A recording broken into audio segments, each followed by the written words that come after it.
Hola, soy Ramón Flores y continuamos hablando sobre enfermedades metaxénicas.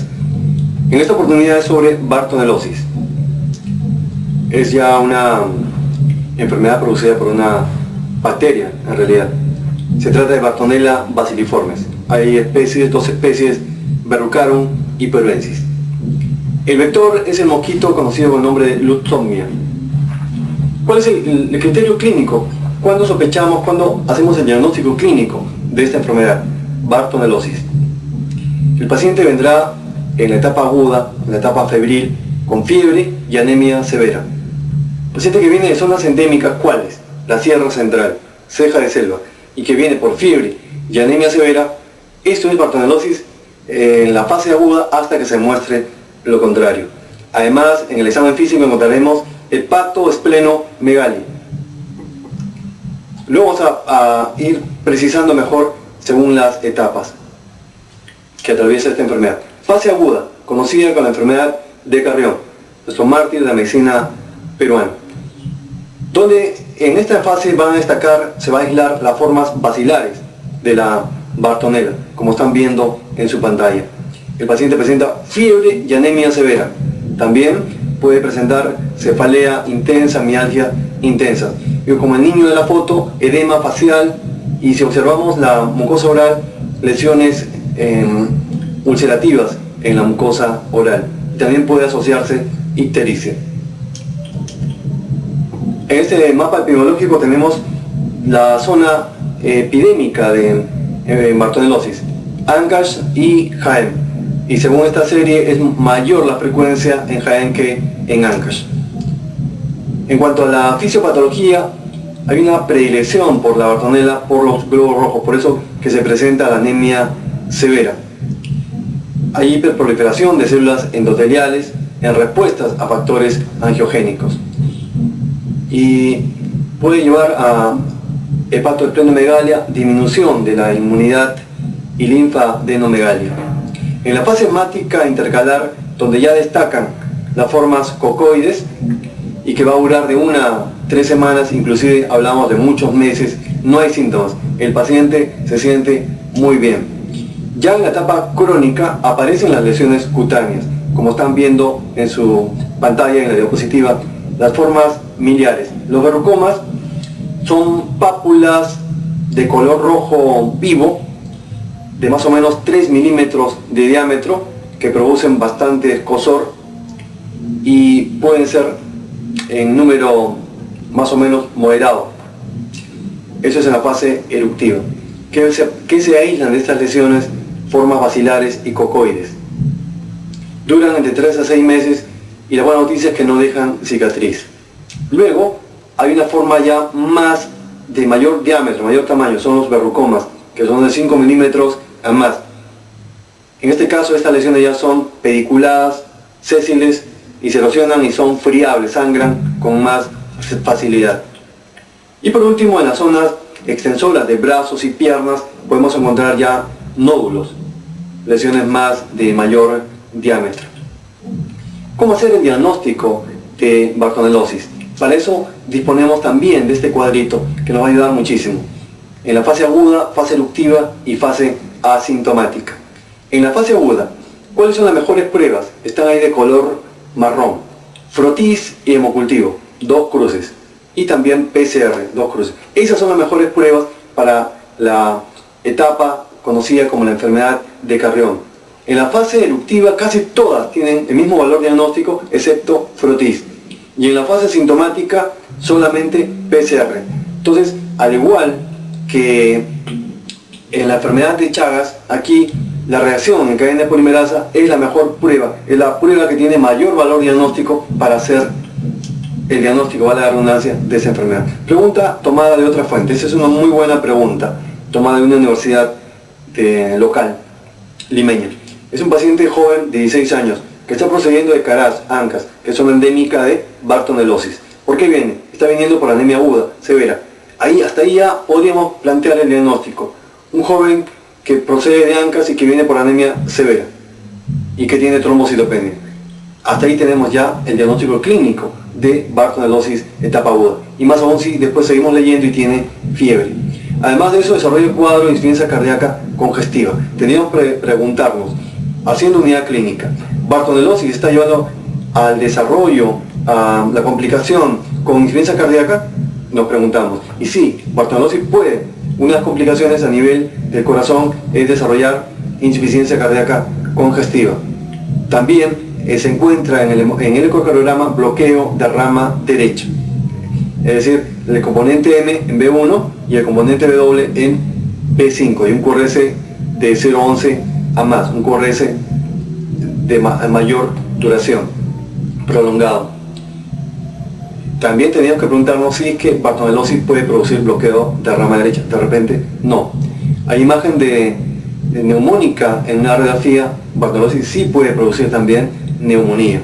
El médico que lo atiende sospecha en bartonelosis. Ni hablar, con tantos datos es difícil no sospechar en bartonelosis. ¿Cuál de los siguientes métodos diagnósticos no sería aportativo? Frotis de sangre periférica. En la etapa aguda sí es necesario, tiene valor diagnóstico, al igual que los hemocultivos, y mejor aún la reacción en cadena polimerasa. Nos quedamos con dos alternativas: C, cultivo hisopado faríngeo; D, aglutinaciones. ¿Cuál de estas dos no nos sirve? Aglutinaciones sí nos va a servir, porque ustedes saben que la bartonelosis puede dar falso positivo. Si las aglutinaciones son positivas, podríamos sospechar indirectamente que se trata, es un punto a favor de bartonelosis. Y el cultivo hisopado faríngeo no nos sirve en este caso. ¿Cuáles son los criterios de alarma?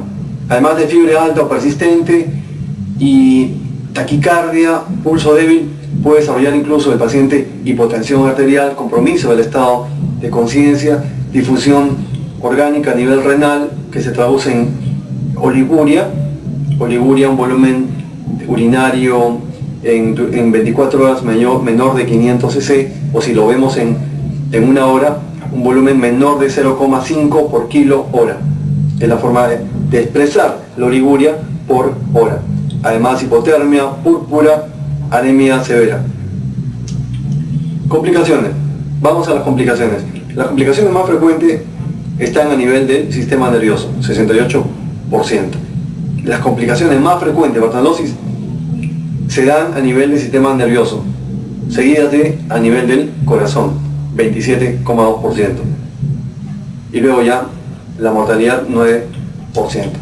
Complicaciones cardiovasculares. ¿Por qué viene? ¿Qué complicaciones cardiovasculares va a presentar el paciente con bartonelosis?